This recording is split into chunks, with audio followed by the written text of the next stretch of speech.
Тоа беше куртоазна, изнудена средба, која се сведе на одговори од типот, тоа произлегува од законот, тоа е одлука на Уставниот суд која мора да се почитува или пак вработените во Министерството за финансии имаат одговорности кои заслужуваат плата за 30% поголема од останатите.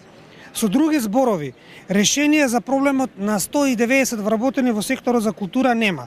Вие споминавте дека има можности без оглед каков став има министерот за финансии.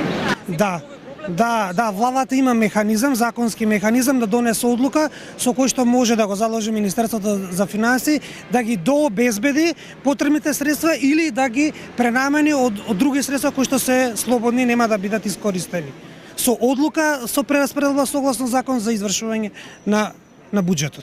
Малце дискриминаторски став на Министерството за финансија, кој најде министерот пари за функционерите, рече ги обезбедил.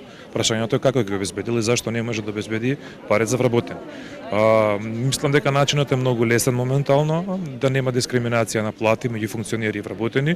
Истиот принцип на плати како што се пресметува за функционерите, ние го бараме сега и за вработените. Значи коефициент 1 на пресметка бруто prosečna плата исплатена во минатата година со помали коефициенти секако нели од функционерите.